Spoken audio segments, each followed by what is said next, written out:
ఇప్పుడు మనం 2024వ సంవత్సరం ఫిబ్రవరి నెల 16వ తేదీ నుంచి 29 వరకు ద్వాదశ రాశుల్లో రెండవ రాశి వృషభ రాశి వారి జ్యోతిష్యం భూత భవిష్యత్తు వర్ధమానం ఎలా ఉందో చూద్దామండి. గవ్వల శాస్త్రం. ఈ గవ్వల శాస్త్రాన్ని లకుట ప్రశ్న శాస్త్రం అంటారు, కొన్ని ప్రాంతాల్లో చింతామణి శాస్త్రం అంటారు.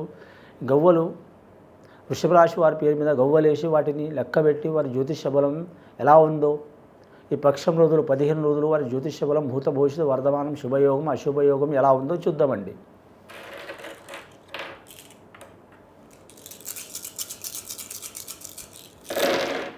వృషభ రాశి వారి జాతకానికి 5 గవ్వలు పడ్డాయండి. వృషభ రాశి వారి జ్యోతిష్య బలం మీద చూడాలంటే మాత్రం శుభ సంఖ్యనే పడ్డది వారి జాతక బలంలా. వృషభ రాశి వారి జాతకానికి లక్కీ నెంబర్ వస్తుంది, 6 వస్తుందండి. 5 గవ్వలు పడ్డే వారి జాతకానికి శుక్రమహారదశ జాతకం వారిది.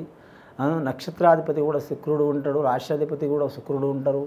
వీరికి మాత్రం ఒక్క అడుగు దూరంలో వీరి జీవితాలు ఉన్నాయి. కొన్ని నిర్ణయాలు మాత్రం వీరు ఖచ్చితంగా తీసుకుంటారు, కానీ కొన్ని నిర్ణయాలు మాత్రం ఆలోచించి తీసుకుంటారు. వీరి జాతకంలో చూడాలంటే మాత్రం వీరి జ్యోతిష్యంలో అందరితో కలివిడిగా ఉండే జ్యోతిష్యం వీరిది. సరదా గుణం, ఎంత మనసులో బాధలు ఉన్నా కూడా బయటపడని గుణం. తొందరపాటు తత్వం మాత్రం సామాన్యంగా ఉండదు. వీరికి ఉన్నంత ప్రేమ గుణం ఎవరికి ఉండదు, వీరికి ఉన్నంత కక్ష గుణం ఎవరికి ఉండదండి. సామాన్యంగా ఎవరి మీద కక్ష కట్టరు. చిన్నపిల్లల మనస్తత్వం ఉంటుంది వీరి జాతక బలానికి. ఈ వృషభ రాశి వారికి చాలా వరకు శుభయోగం ఉన్నదండి. వీరి జాతక బలంలో ధన విషయంలో, రణ విషయంలో, రుణ విషయంలో, కుటుంబ విషయంలో, ఆరోగ్య విషయంలో, సంతాన విషయంలో, కెరీర్ విషయంలో, అన్ని విషయాల్లో మాత్రం వీరికి చాలా వరకు మంచి యోగాలు కలిసి వచ్చే అవకాశాలు ఉన్నాయండి. దూరదేశం ప్రయాణం చేయటం, ఆకస్మికంగా శుభకార్యాలు చేయటం, ఆకస్మికంగా రుణాలు తీయటం ఇవ్వటం, ఇటువంటి సంఘటనలు కూడా జరిగే అవకాశాలు ఉన్నాయండి. వీరు అన్నీ చేయొచ్చు, కానీ మాత్రం మధ్యవర్తి కావద్దు. డబ్బు గురించి కావచ్చు, భూమి గురించి కావచ్చు, శుభకార్యం గురించి కావచ్చు, కళ్యాణం గురించి కావచ్చు, ఇల్లు కట్టడం గురించి కావచ్చు, మధ్యవర్తి తీసుకోవద్దు. మధ్యవర్తి అంటే మాత్రం ఒకరు ఒక సైడ్ చెప్తారు, ఇంకొకరు ఒక సైడ్ చెప్తారు, మీరు చేస్తేనే జరుగుతుంది అంటారు. ఆ బాధ్యత ఎత్తుకోవద్దండి. ఆ బాధ్యత ఎత్తుకుంటే మాత్రం చాలా ఇబ్బందులు పడే అవకాశం ఉంటుంది. కానీ మాత్రం వీళ్ళని చెప్పలేక వాళ్ళని చెప్పలేక చాలా ఇబ్బంది పడాల్సిన యోగం వస్తుంది. రోహిణి నక్షత్రం వారికి ఫలితాలు కలిసి వచ్చే అవకాశాలు ఉన్నాయి.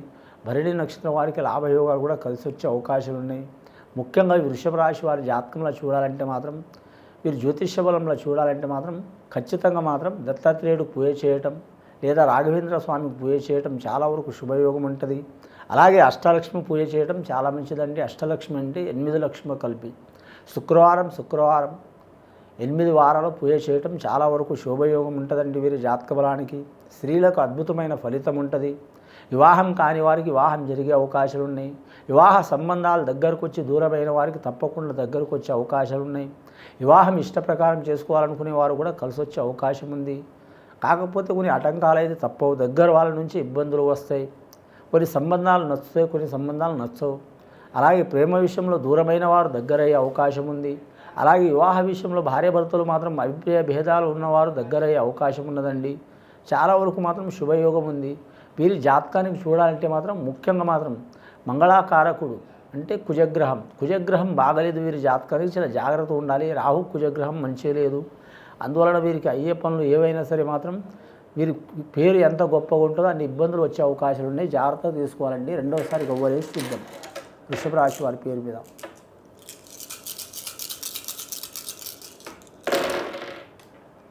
వృషభ రాశి వారికి రెండవసారి 4 గవ్వలు పడ్డాయండి. రాహుగ్రహ స్థానం మంచిగా లేదు వీరి జాతక బలానికి. ముఖ్యంగా మాత్రం మంత్రసిద్ధి కారకుడు, మోక్షకారకుడు, దివ్యకారకుడు, అదృష్టకారకుడు. అలాగే సూర్యభగవానుడికి మింగాలంత ఆశ ఉన్న రాహుగ్రహం అండి. ఈ రాహుగ్రహం ఉచ్చస్థానంలో ఉంటే శుభ ఫలితాలు ఉంటాయండి, నీచస్థానంలో ఉంటే చాలా అశుభ ఫలితాలు ఉంటాయండి. వీరికి నీచస్థానంలో పడ్డది కాబట్టి తప్పకుండా వీరికి ఇతరులతో మాత్రం ఇబ్బందులు వచ్చే అవకాశాలు ఉంటాయండి. అది కుటుంబ సభ్యులే కావచ్చు, లేదా నమ్మిన వారే కావచ్చు, లేదా స్నేహితులే కావచ్చు. నమ్మితేనే ఎవరైనా మోసం చేస్తారండి, నమ్మకుండా ఎవరు మోసం చేయలేరు. వారి నుంచి ఇబ్బందులు వచ్చే అవకాశాలు ఉన్నాయి. ఆకస్మికంగా అవమానాలు వచ్చే అవకాశాలు ఉన్నాయి. జాగ్రత్తగా ఉండాలి. పెద్దలకు చెప్పకుండా మాత్రం ఎవరైనా కొన్ని కార్యక్రమాలు చేస్తున్నవారు మాత్రం సీక్రెట్గా చేస్తున్నవారు తగు జాగ్రత్తలు తీసుకోవాలండి. లేకుంటే చాలా ఇబ్బందులు పాలయ్యే అవకాశం ఉంది. ఇతర దేశం, ఏరే రాష్ట్రం, ఏరే ప్రాంతం వెళ్ళాలనుకునేవారు విద్య కొరకు లేదా ఉద్యోగం కొరకు లేదా మాత్రం వివాహం చేసుకుని ఏరే దేశంలో నివాసించడానికి వెళ్ళాలనుకునే వారికి తప్పకుండా మంచి ఫలితాలు కలుగుతాయి. కానీ కొద్ది అరిష్టాలు వచ్చే అవకాశాలు ఉన్నాయండి. అరిష్టాలు వెళ్ళిపోవాలంటే మాత్రం రాహుగ్రహానికి సంబంధించిన దేవత అమ్మవారు కనకదుర్గమ్మవారు. కనకదుర్గమ్మవారికి అమ్మవారికి కోటి అవతారాలు ఉన్నాయి. అష్టదశ పీఠాలు ఉన్నాయి. అష్టదశ పీఠాల్లో ఎవరికైనా అమ్మవారికి పూజ చేయటం చాలా మంచిది. రాజరాజేశ్వరి దేవత ఉంటుంది, గాయత్రి దేవత ఉంటుంది, లక్ష్మీ దేవత ఉంటుంది, సరస్వతి దేవత ఉంటుంది, అలాగే మాత్రం పార్వతీ దేవత ఉంటుంది, విజయవాడ కనకదుర్గమ్మ ఉంటుంది, మధుర మీనాక్షి, కంచి కామాక్షి ఉంటుంది, సర్వదేవతలు ఉంటారు. అష్టదశ పీఠాల్లో కోటి అవతారాలు ఉంటాయి. అమ్మవారికి కులదేవతలు ఉన్నా చేస్తే చాలా వరకు శుభయోగాలు కలిసి వస్తాయండి. ఇప్పటివరకైతే వీరి జాతకానికి 9 గవ్వలు పడ్డాయండి. 3వసారి గవ్వలేసి చూద్దాం ఎలా ఉందో వృషభ రాశి వారి జ్యోతిష బలం.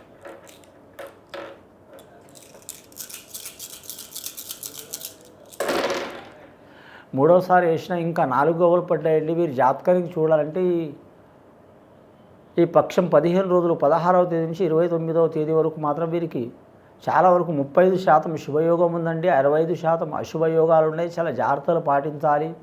వీరి జాతకంలో చూడాలంటే మాత్రం ముఖ్యంగా రాహుగ్రహస్థానం నీచస్థానంలో ఉన్నదండి. అందువలన మాత్రం ఈ 4వ సంఖ్య మాత్రం సైన్స్కి సంబంధించిన సంఖ్య, అలాగే మాత్రం విద్యకు సంబంధించిన సంఖ్య, అలాగే ఆకర్షణమైన యోగం కల్పించే సంఖ్య అని మాత్రం శుక్రగ్రహ స్థానం జాతకం కాబట్టి వీరికి రాష్ట్రాధిపతి శుక్రుడు, నక్షత్రాధిపతి శుక్రుడు, రోహిణి నక్షత్రాది వారికి శుభయోగమే ఉంటుంది. కానీ ప్రతి పని నువ్వా నేను అన్నట్టు పోటాపోటీలా జరిగే అవకాశం ఉందండి. సామాన్యంగా అయితే ఏ పనులు కావు. ప్రతి పని వీరికి పరీక్ష పెట్టి అయ్యే అవకాశాలు ఉన్నాయి. అలాగే వీరి జాతకానికి సంతాన దోషాలు ఉన్నవారు, సంసార దోషాలు ఉన్నవారు, అలాగే భార్యాభర్తలు ఆరోగ్యంలో ప్రాబ్లం ఉన్నవారు తప్పకుండా తొలగిపోయే అవకాశాలు ఉన్నాయి.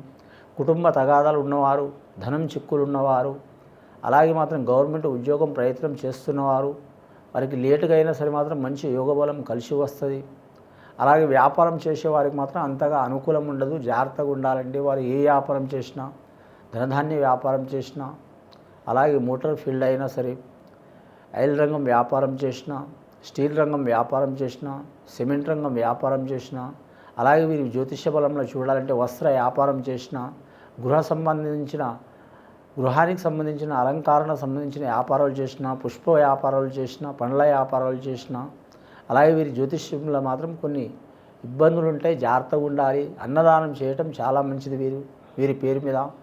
మొత్తం వీరి గవ్వలు చూడాలంటే మాత్రం అండి 5 గవ్వలు, 4, 4, 13 గవ్వలు పడ్డాయండి. వీరి జాతక బలానికి చూడాలంటే మాత్రం ముఖ్యంగా రాహుగ్రహ స్థానం కారకురాలు అమ్మవారు బెజవాడ కనకదుర్గమ్మవారు. ఖచ్చితంగా శుక్రవారం కానీ ఎక్కువ శాతం అయితే శుక్రవారం డే లేదా గురువారం, లక్ష్మీవారం అంటారు. కొన్ని ప్రాంతాల్లో గురువారాన్ని లక్ష్మీవారం అంటారు. ఆ రోజు మాత్రం రాహుకాలం ఘడియలో మాత్రం అమ్మవారికి మాత్రం పసుపు కుంకుమలతో పూజ చేయడం చాలా వరకు శుభయోగం ఉంటుంది. వారి మీద ఉన్న దోషాలు తొలగిపోయే అవకాశాలు ఉన్నాయి. నమ్మిన పని జయమయ్యే అవకాశం ఉన్నది. ఇది విని చూసి ఆచరించే వారికి చాలా వరకు అమ్మవారి దయ వలన, విజయవాడ కనకదుర్గమ్మ దయ వలన మంచి ఫలితాలు కలిసి వచ్చే అవకాశం ఉన్నదండి. శుభం భూయత్.